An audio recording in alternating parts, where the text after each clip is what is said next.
कैलाश पर्वत एक ऐसा स्थान जो रहस्यों से भरा हुआ है। साल 2001 में चीन सरकार ने कुछ ऐसा देखा कि उन्होंने तुरंत कैलाश पर्वत पर चढ़ने पर प्रतिबंध लगा दिया। लेकिन आखिर ऐसा क्या हुआ था उस दिन? क्यों आज तक केवल एक इंसान ही इस पर्वत की चोटी तक पहुंच पाया है? क्यों जो भी इस पर्वत पर चढ़ने की कोशिश करता है उसकी 2 साल के भीतर ही मौत हो जाती है? और सबसे हैरान करने वाली बात, इस पर्वत पर उम्र 2 गुनी रफ्तार से क्यों बढ़ती है? क्या सच में कैलाश पर्वत के नीचे शंभाला नाम का एक प्राचीन शहर छुपा हुआ है?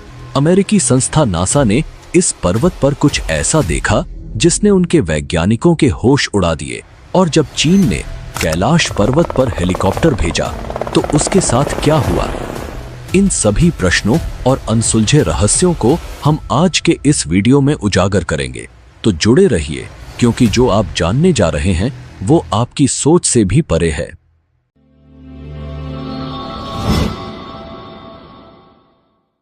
भारत और चीन के बीच 1962 का सीमा विवाद एक भयंकर युद्ध में तब्दील हो गया और इसमें भारत को भारी नुकसान उठाना पड़ा। इस युद्ध के परिणाम स्वरूप चीन ने भारत की लगभग 72,000 वर्ग मील जमीन पर कब्जा कर लिया और इसी दौरान कैलाश पर्वत का क्षेत्र भी चीन के नियंत्रण में चला गया। 1962 के चीन युद्ध के बाद जब पूरा देश सदमे में था, तब संसद में देहरादून के सांसद महावीर त्यागी ने तत्कालीन प्रधानमंत्री जवाहरलाल नेहरू से एक ऐसा सवाल पूछा जो आज भी इतिहास के पन्नों में दर्ज है। महावीर त्यागी ने सीधे सीधे नेहरू से सवाल किया, आपके देखते ही देखते चीन ने हमारी 72,000 वर्ग मील जमीन पर कब्जा कर लिया। आप उसे कब वापस दिला रहे हैं? नेहरू का जवाब आज भी लोगों के दिलों में गूंजता है। उन्होंने कहा, जो जमीन चली गई वो चली गई। वैसे भी वो जमीन बंजर थी, उस इलाके में घास का तिनका तक नहीं उगता। इस पर महावीर त्यागी भड़क गए और उन्होंने एक अनोखा और तीखा जवाब दिया। उन्होंने अपना गंजा सिर नेहरू की ओर करके कहा, यहां भी कुछ नहीं उगता, तो क्या मैं इसे भी कटवा दूं? उस दौर में भी यह चर्चा होती थी कि भारत को कम से कम कैलाश मानसरोवर का क्षेत्र मुक्त कराने की कोशिश करनी चाहिए। यह देश का दुर्भाग्य था कि सरदार वल्लभ भाई पटेल का 1950 में निधन हो गया और नेहरू पर यह दबाव बनाने वाला कोई नहीं था। दुनिया की सबसे ऊंची चोटी माउंट एवरेस्ट, जिस पर अब तक 7,000 से भी ज्यादा लोग चढ़ चुके हैं, उससे 2,200 मीटर कम ऊंचाई वाले कैलाश पर्वत पर आज तक सिर्फ एक इंसान को छोड़कर कोई फतह हासिल नहीं कर पाया है। इसके बारे में हम आगे बात करेंगे। यह अद्भुत पर्वत अपनी रहस्यमय और आध्यात्मिकता से भरी कहानियों के लिए जाना जाता है। पौराणिक कथाओं के अनुसार कैलाश पर्वत के पास प्राचीन धन के स्वामी कुबेर की नगरी स्थित है। मान्यता है कि जो व्यक्ति अपने जीवन काल में अच्छे और पुण्य कर्म करता है, उसकी आत्मा को मृत्यु के बाद कैलाश पर्वत पर स्थान प्राप्त होता है। यही कारण है कि इसे दुनिया के सबसे अद्भुत और पवित्र पर्वतों में से एक माना जाता है। समुद्र की सतह से 6,718 मीटर ऊंचा कैलाश पर्वत हिंदू, बौद्ध और जैन धर्म के अनुयायियों के लिए अत्यंत पवित्र है। हिंदू धर्म में इसे भगवान शिव का निवास माना जाता है, जो यहाँ अपनी पत्नी पार्वती के साथ रहते हैं। बौद्ध धर्म के अनुयायी मानते हैं कि परम आनंद के प्रतीक बुद्ध डेम चौक इस पर्वत के अधिष्ठाता देव हैं। वहीं जैन धर्म के अनुयायी इसे अष्टापद के नाम से जानते हैं, जहां प्रथम तीर्थंकर ऋषभदेव ने निर्वाण प्राप्त किया था। कैलाश पर्वत, जिसे श्रद्धा और आस्था का प्रतीक माना जाता है, केवल एक पर्वत नहीं है, बल्कि यह धर्म, आस्था और रहस्यों का एक अद्भुत संगम है। वीडियो में आगे बढ़ने से पहले मेरी आपसे एक छोटी सी गुजारिश है। अगर आप हमारे चैनल पर पहली बार आए हैं तो कृपया चैनल को सब्सक्राइब जरूर करें और कमेंट बॉक्स में हर हर महादेव लिखकर अपना आशीर्वाद दें। चलिए अब हम इस रहस्यमयी यात्रा में आगे बढ़ते हैं।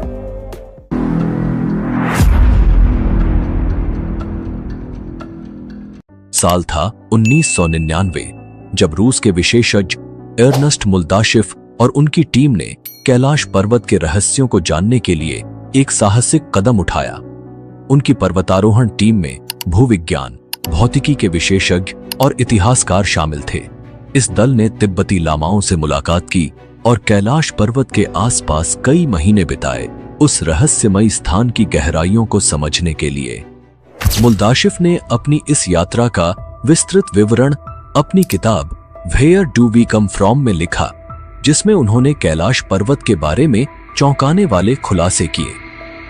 उनकी टीम इस निष्कर्ष पर पहुंची कि कैलाश पर्वत वास्तव में एक विशाल मानव निर्मित पिरामिड है, जिसका निर्माण प्राचीन काल में किया गया था।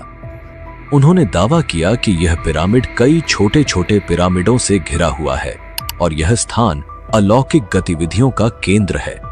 मुल्दाशिफ ने वहां से लौटने के बाद लिखा, हमें रात की खामोशी में पहाड़ के भीतर से एक अजीब तरह की फुसफुसाहटें सुनाई देती हैं। एक रात अपने दोनों सहयोगियों के साथ मैंने साफ साफ पत्थरों के गिरने की आवाज सुनी। यह आवाज कैलाश पर्वत के पेट के भीतर से आ रही थी। हमें ऐसा लगा जैसे इस पिरामिड के अंदर कुछ लोग रहते हैं। समय के तेजी से बीतने का एक अद्भुत प्रमाण इस क्षेत्र में देखने को मिला है। कैलाश पर्वत क्षेत्र में आने वाले लोगों ने पाया कि उनके शरीर के बाल और नाखून मात्र 2 दिनों में ही इतने बढ़ जाते हैं जितने सामान्यतः 2 हफ्तों में बढ़ने चाहिए। इतना ही नहीं, उनकी त्वचा भी सामान्य से अधिक तेजी से बूढ़ी नजर आने लगती है। यह रहस्यमयी घटना बताती है कि कैलाश पर्वत क्षेत्र में समय की गति कुछ अलग ही ढंग से काम करती है। यह अनुभव लोगों को यह सोचने पर मजबूर कर देता है कि इस पवित्र स्थान में कुछ ऐसी अदृश्य शक्तियां हैं जो मानव शरीर और मन को गहराई से प्रभावित करती हैं। रूसी डॉक्टर अर्नस्ट मुल्दाशिफ अपने संस्मरणों में एक अद्भुत और रहस्यमयी घटना का जिक्र करते हैं। वे लिखते हैं कि एक बार उन्हें एक साइबेरियाई पर्वतारोही ने बताया था कि कुछ पर्वतारोही कैलाश पर्वत पर एक निश्चित बिंदु तक पहुंचने में सफल हुए थे, लेकिन जैसे ही वे उस बिंदु तक पहुंचे, अचानक वे बूढ़े दिखाई देने लगे।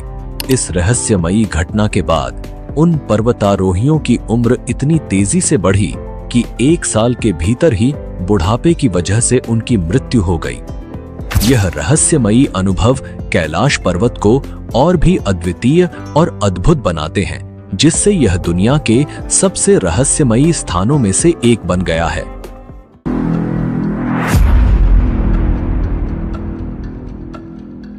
अब बात करते हैं कैलाश पर्वत के आधार पर स्थित 2 झीलों की, मानसरोवर और राक्षस ताल। ये दोनों झीलें जो एक दूसरे के बिल्कुल पास स्थित हैं, परंतु स्वभाव में पूरी तरह विपरीत हैं। मानसरोवर झील, जिसे दुनिया की सबसे ऊंची मीठे पानी की झील माना जाता है, अपने शांत और स्थिर स्वभाव के लिए प्रसिद्ध है। इसका आकार गोल है, जैसे सूर्य की आकृति। इसके पवित्र पानी में जीवन की बहुलता देखी जाती है। सबसे हैरान करने वाली बात यह है कि इतनी ऊंचाई और ठंड के बावजूद यह झील कभी नहीं जमती और इसमें कभी लहरें नहीं उठती। इसे देखने वाले हर व्यक्ति को अद्भुत शांति का अनुभव होता है। दूसरी ओर राक्षस ताल, जो मानसरोवर के पास ही स्थित है, दुनिया की सबसे ऊंची खारे पानी की झील है। इसके पानी में खारापन इतना अधिक है कि यहाँ कोई जीवन पनप नहीं सकता। यह झील हमेशा उथल पुथल में रहती है, जैसे किसी आंतरिक बेचैनी से भरी हुई हो।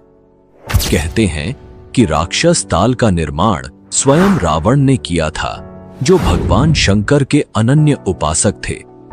अपनी इच्छाओं की पूर्ति के लिए रावण कैलाश पर्वत गया, लेकिन उससे पहले उसने राक्षस ताल में स्नान किया और वहीं ध्यान लगाया। पौराणिक कथाओं के अनुसार जैसे ही रावण ने राक्षस ताल में डुबकी लगाई, झील पर आसुरी शक्तियों का कब्जा हो गया। यह झील निगेटिविटी से भर गई और रावण की सोच में भी बदलाव आ गया। सोचने वाली बात यह है कि एक ही भौगोलिक क्षेत्र में होते हुए भी ये दोनों झीलें इतनी अलग क्यों हैं?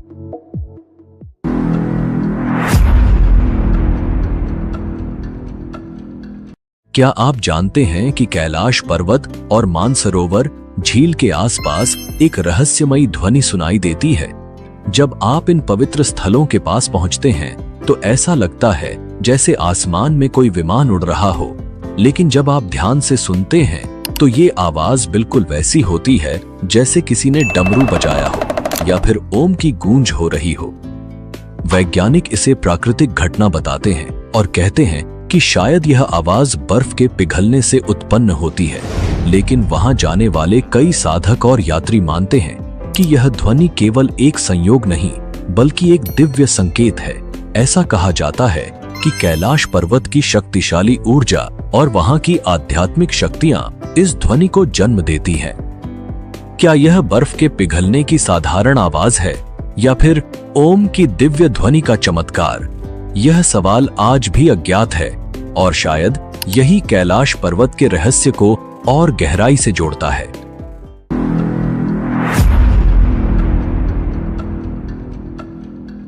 कैलाश पर्वत के रहस्य केवल ध्वनियों तक सीमित नहीं है। कई यात्रियों ने दावा किया है कि उन्होंने रात के समय कैलाश पर्वत पर 7 अलग-अलग रंगों की रोशनियां देखी हैं। ये रोशनी इतनी तेज होती है कि हर वस्तु साफ-साफ दिखाई देती है, मानो किसी अदृश्य शक्ति का प्रदर्शन हो रहा हो। वैज्ञानिक अब तक इन रोशनियों के रहस्य को पूरी तरह से नहीं समझ पाए हैं। नासा के वैज्ञानिकों का मानना है कि ये हो सकता है कि कैलाश पर्वत के आसपास का चुंबकीय बल आसमान के साथ मिलकर इस अद्भुत प्रकाश का निर्माण करता हो। लेकिन क्या यह सिर्फ चुंबकीय शक्ति का खेल है या फिर कैलाश पर्वत की दैवीय शक्तियों का प्रतीक? यह सवाल आज भी अनुत्तरित है।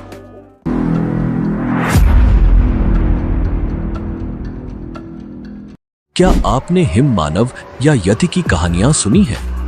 यह वह विशालकाय प्राणी है जिसे कैलाश पर्वत और हिमालय के दुर्गम क्षेत्रों में देखा गया है। वर्षों से हिमालय के आसपास रहने वाले लोग दावा करते हैं कि उन्होंने इस रहस्यमयी प्राणी को अपनी आंखों से देखा है, लेकिन आज तक इस बात का पुख्ता सबूत नहीं मिला कि यह वास्तव में कौन है, एक विशाल भालू, जंगली मानव या फिर एक प्राचीन प्राणी। कई तिब्बती और नेपाली लोग मानते हैं कि यह हिम मानव कैलाश पर्वत के आसपास घूमता है। इसे यति कहा जाता है और इसके बारे में कई कहानियां प्रचलित हैं। कुछ इसे भूरा भालू कहते हैं तो कुछ इसे जंगली मानव। यहाँ तक कि यह माना जाता है कि यह लोगों पर हमला कर सकता है और उन्हें खा भी सकता है।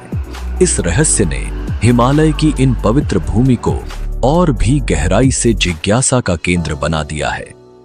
वैज्ञानिक भी इस बारे में शोध कर रहे हैं। कुछ शोधकर्ताओं का मानना है कि हिम मानव वास्तव में निएंडरथल मानव के अवशेष हो सकते हैं जो अब तक इन बर्फीले क्षेत्रों में जीवित हैं।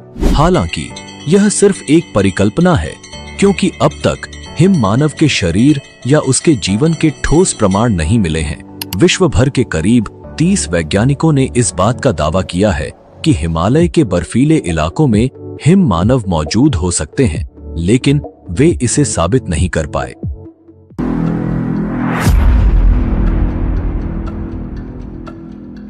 क्या आपने कभी सुना है कि कैलाश पर्वत को पृथ्वी का केंद्र बिंदु या एक्सिस मुंडी कहा जाता है?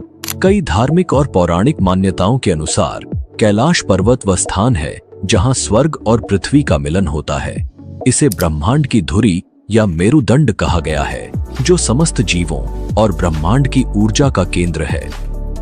प्राचीन ग्रंथों में एक्सिस मुंडी का अर्थ होता है वह स्थान जहां धरती और आकाश आपस में जुड़ते हैं।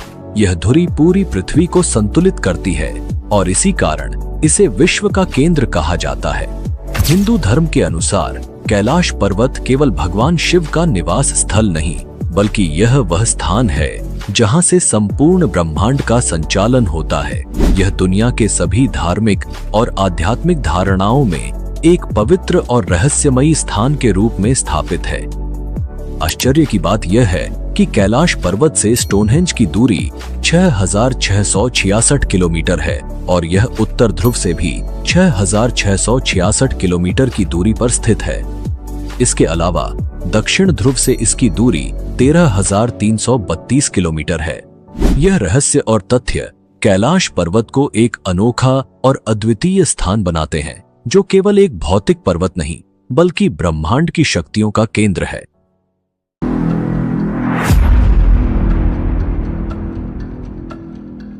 क्या आप जानते हैं कि कैलाश पर्वत, जिसे दुनिया के सबसे पवित्र पर्वतों में से एक माना जाता है, आज तक कोई भी इंसान उसकी चोटी तक नहीं पहुंच पाया है? हिमालय की सबसे ऊंची चोटियों को तो कई पर्वतारोहियों ने सफलतापूर्वक फतह किया है, लेकिन कैलाश पर्वत पर चढ़ने की कोशिश करने वाले हर किसी के कदम किसी न किसी कारण से थम जाते हैं। आखिर इस पर्वत में ऐसा क्या रहस्य छुपा है जो इसे आज भी अछूता बनाए हुए है? आइए जानते हैं अब तक कितने लोगों ने कैलाश पर्वत पर चढ़ने की कोशिश की और उनका क्या परिणाम रहा। रूसी पर्वतारोही सर्गेई सिस्टियाकोव ने भी इस रहस्यमयी पर्वत की चढ़ाई का प्रयास किया। जब वह चोटी के करीब पहुंचे तो अचानक उनकी तबीयत बिगड़ने लगी। उन्हें कमजोरी और असहजता महसूस होने लगी और मजबूर होकर उन्हें वापस लौटना पड़ा। सर्गेई सिस्टियाकोव ने बताया कि जब मैं पर्वत के बिल्कुल पास पहुंच गया तो मेरा दिल तेजी से धड़कने लगा। मैं उस पर्वत के बिल्कुल सामने था जिस पर आज तक कोई नहीं चढ़ सका। अचानक मुझे बहुत कमजोरी महसूस होने लगी और मन में ये ख्याल आने लगा कि मुझे यहाँ और नहीं रुकना चाहिए। उसके बाद जैसे जैसे हम नीचे आते गए, मन हल्का होता गया। रीनहोल्ड मेस्नर इटली के एक प्रसिद्ध पर्वतारोही, जिन्होंने समुद्र तल से 26,000 फीट से अधिक ऊंचाई वाली 14 सबसे ऊंची चोटियों पर चढ़ने का रिकॉर्ड बनाया है, वह साधारण पर्वतारोही नहीं थे, बल्कि अद्वितीय साहस और दृढ़ संकल्प के प्रतीक थे। लेकिन जब उन्हें कैलाश पर्वत पर चढ़ने के लिए कहा गया तो उन्होंने मना कर दिया। मेस्नर, जो असंभव को संभव करने वाले व्यक्ति थे, शायद इस पर्वत की दैवीय शक्तियों को समझ लिया था। बहुत कम लोग जानते हैं कि उन्हें चीनी अधिकारियों द्वारा कैलाश पर्वत पर चढ़ाई करने का प्रस्ताव दिया गया था, जिसे उन्होंने ठुकरा दिया। इस निर्णय के बाद चीन ने कैलाश पर्वत पर चढ़ाई करने पर प्रतिबंध लगा दिया, क्योंकि यह पर्वत किसी साधारण मनुष्य की क्षमता से परे माना जाता है। कहा जाता है कि तिब्बती बौद्ध साधु मिलारेपा ने 11वीं शताब्दी में कैलाश पर्वत की चोटी तक पहुंचने का एकमात्र सफल प्रयास किया था। वह एक महान योगी और सिद्ध पुरुष थे, जिन्होंने अपनी गहन साधना और तप के बल पर इस दिव्य पर्वत पर चढ़ाई की। उनकी इस चढ़ाई को आध्यात्मिक रूप से माना गया और यह भी कहा जाता है कि इसके बाद से किसी ने इस पर्वत की चोटी तक चढ़ने की कोशिश नहीं की। हालांकि मिलारेपा ने इस चढ़ाई के बारे में कभी कोई बात नहीं की और इसलिए यह घटना भी एक गहरा रहस्य बनी हुई है। रूस के वैज्ञानिकों की एक रिपोर्ट यूएन स्पेशियल मैगजीन के 2004 के जनवरी अंक में प्रकाशित हुई थी, जिसमें कैलाश पर्वत की संरचना और रहस्यों पर प्रकाश डाला गया था। लेकिन आज भी इस पर्वत से जुड़े कई प्रश्न अनुत्तरित हैं। कैलाश पर्वत पर चढ़ने की आखिरी कोशिश साल 2001 में की गई थी। उस समय चीन ने अपनी ओर से स्पेन की एक पर्वतारोही टीम को कैलाश पर चढ़ने की अनुमति दी थी। हालांकि ये टीम भी इस पवित्र पर्वत की चोटी तक नहीं पहुंच सकी। दुनिया भर के लोगों का मानना है कि कैलाश पर्वत एक अत्यंत पवित्र स्थान है और इस पर चढ़ाई करना देवताओं का अपमान होगा। इसी मान्यता के चलते इसके बाद कैलाश पर्वत की चढ़ाई पर पूरी तरह से प्रतिबंध लगा दिया गया। कैलाश हमें यह याद दिलाता है कि कुछ चीजें इंसान के दायरे से बाहर होती हैं। कुछ स्थान, कुछ रहस्य ऐसे होते हैं जिन्हें छूने के लिए केवल भौतिक ताकत नहीं, बल्कि एक गहरी आत्मिक ऊर्जा की जरूरत होती है। शायद इसलिए आज तक कोई कैलाश पर्वत की चोटी पर नहीं पहुंच सका, क्योंकि यह सिर्फ चढ़ाई नहीं, बल्कि आस्था और समर्पण का पर्वत है।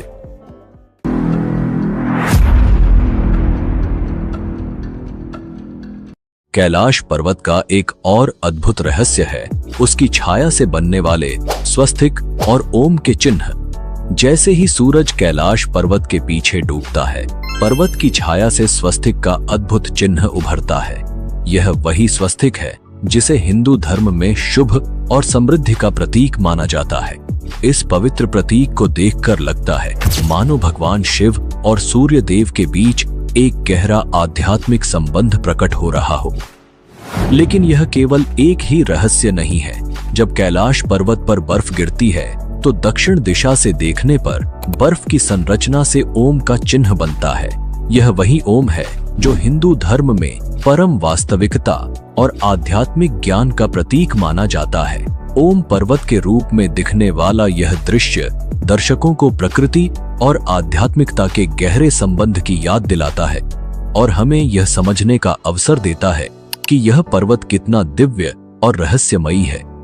ये प्राकृतिक घटनाएं पीढ़ियों से लोगों को विस्मित करती आ रही हैं और कैलाश पर्वत के आध्यात्मिक महत्व को और भी गहरा बना देती है।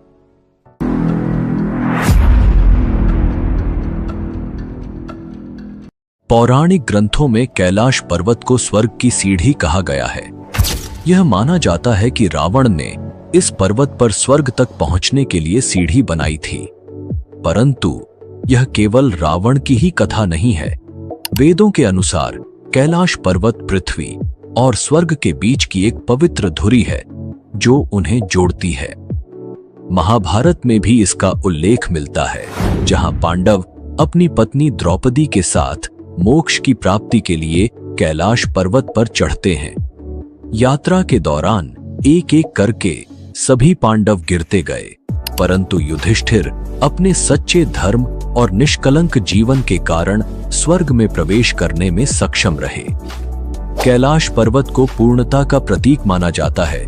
इसकी 4 ढलानें कंपास की 4 दिशाओं का प्रतिनिधित्व करती हैं। शिष्यों का विश्वास है कि यह पर्वत वास्तव में स्वर्ग का प्रवेश द्वार है।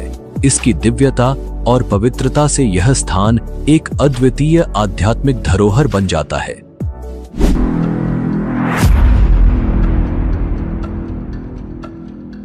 जब चीन ने देखा कि कोई इंसान कैलाश पर्वत पर चढ़ नहीं पा रहा है, तो उन्होंने एक साहसिक निर्णय लिया, कैलाश पर्वत की चोटी तक हेलीकॉप्टर भेजने का। हालांकि कैलाश पर्वत के ऊपर हेलीकॉप्टर और विमान उड़ाने की सख्त मनाही है, क्योंकि इस इलाके का मौसम अचानक खराब हो जाता है और कोई भी हवाई जहाज यहाँ लंबे समय तक टिक नहीं पाता। कई दिनों की मौसम रिसर्च के बाद चीन ने एक साफ दिन चुना और अपने हेलीकॉप्टर को कैलाश पर्वत की ओर रवाना किया। शुरुआत में सब कुछ ठीक लग रहा था। हेलीकॉप्टर में बैठे लोग कैलाश पर्वत के अद्भुत दृश्य का आनंद ले रहे थे। उन्हें लग रहा था कि सब कुछ सही चल रहा है और वे चोटी तक पहुंच जाएंगे, लेकिन जैसे ही उन्होंने थोड़ी और ऊंचाई हासिल की, माहौल में बदलाव आने लगे। कैलाश के ऊपर बादल घिरने लगे और हिमस्खलन के दृश्य दिखाई देने लगे। लेकिन सबसे डरावनी बात तब हुई जब आसमान में गहरे काले बादल हेलीकॉप्टर को घेरने लगे। हिम्मत जुटाकर वे हेलीकॉप्टर को और ऊपर ले गए, लेकिन तभी आसमान में बिजली कड़कने लगी और तेज बर्फबारी शुरू हो गई। ऊंचाई पर हवा का दबाव इतना बढ़ गया कि हेलीकॉप्टर को नियंत्रित करना बेहद मुश्किल हो गया। चीन के वैज्ञानिकों ने बताया कि कैलाश पर्वत की अद्वितीय भौगोलिक स्थिति के कारण सभी दिशाएं जाकर एक साथ मिल जाती हैं, जिससे वे दिशा भ्रम में फंस गए। इस दौरान उनके कंपास ने भी काम करना बंद कर दिया। अब उनके पास कोई विकल्प नहीं था और उन्होंने वापस नीचे लौटने का निर्णय लिया। धीरे धीरे वे नीचे आए। दिल की धड़कनें तेज थीं, लेकिन सुरक्षित वापस लौटे। इस घटना ने चीन को यह समझा दिया कि इस रहस्यमय पर्वत पर चढ़ना या इसे जीतना उनके बस की बात नहीं है।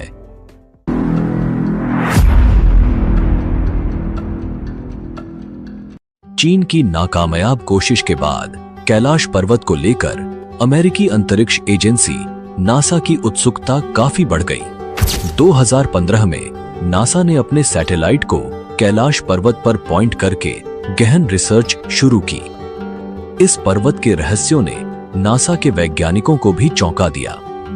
निरीक्षण के बाद जो तस्वीरें नासा के वैज्ञानिकों ने साझा की, उनमें कैलाश पर्वत की एक रहस्यमयी परछाई दिखाई दी। इस परछाई को देखकर ऐसा प्रतीत होता है जैसे कोई विशाल आकृति ध्यान की मुद्रा में बैठी हो। इस अद्भुत दृश्य ने दुनिया भर के लोगों को चौंका दिया, क्योंकि इसे ज्यादातर लोग भगवान शिव की छवि से जोड़कर देख रहे थे।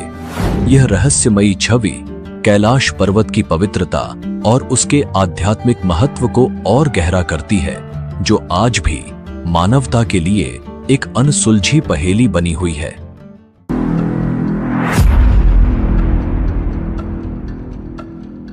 डॉक्टर अर्नेस्ट मुल्दाशेव के दावों को बल मिलता है जब हम प्राचीन रशियन पेंटर निकोलस रोरिच की मान्यताओं को सुनते हैं। उनका भी विश्वास था कि कैलाश पर्वत के भीतर एक गुप्त और जादुई नगरी मौजूद है। इस रहस्यमयी नगरी का उल्लेख हिंदू और बौद्ध धर्म में भी मिलता है, जिसे शंभाला कहा गया है। शंभाला संस्कृत का एक शब्द है जिसका अर्थ है शांत जगह। विष्णु पुराण के अनुसार यही वह पवित्र स्थान है जहां भगवान विष्णु के अंतिम अवतार कल्कि का जन्म होगा। ऐसा कहा जाता है कि शंभाला को केवल वे ही देख सकते हैं जिनके मन में कोई पाप न हो। साधु संत और योगी इस स्थान पर आकर तपस्या करते हैं और इसकी दिव्यता का अनुभव करते हैं। लेकिन शंभाला का रहस्य यहीं खत्म नहीं होता। ऐसा माना जाता है कि हमारे प्राचीन महाकाव्यों में वर्णित अमर योद्धा जैसे हनुमान और अश्वत्थामा आज भी इसी नगरी में रहते हैं। शंभाला के निवासियों के पास असाधारण बुद्धि और अत्याधुनिक तकनीक है जो हमारे लिए अभी तक एक कल्पना मात्र है। यहाँ के लोग टाइम ट्रैवल कर सकते हैं, टेलीपोर्ट कर सकते हैं और यहाँ तक कि एलियंस से संपर्क साध सकते हैं। उनके लिए कुछ भी असंभव नहीं है क्योंकि वे भविष्य को देख सकते हैं और समय की सीमाओं से परे हैं। कैलाश पर्वत के भीतर छिपी इस अद्भुत नगरी का रहस्य आज भी हमारे सामने एक अनसुलझी पहेली है जो हमें प्रकृति, आध्यात्मिकता और विज्ञान के बीच के गहरे संबंधों की ओर इशारा करता है। अगर आप शंभाला के इस अद्भुत रहस्य पर और अधिक जानना चाहते हैं और इस पर एक विशेष डॉक्यूमेंट्री देखना चाहते हैं तो हमें कमेंट में जरूर बताएं। हम जल्द ही शंभाला के इस रहस्यमयी और अद्वितीय विषय पर एक नई वीडियो लेकर आएंगे। अगर आपको कैलाश पर्वत के रहस्यों ने मोहित किया है और आप इस तरह की और भी अद्भुत कहानियों को जानना चाहते हैं तो हमारे चैनल को सब्सक्राइब करें। इस वीडियो को लाइक और शेयर करना न भूलें ताकि हम आपके लिए और भी रहस्यमयी और रोचक जानकारियां लेकर आते रहें। अगर आपके मन में कोई सवाल या विचार हो तो हमें कमेंट में जरूर बताएं।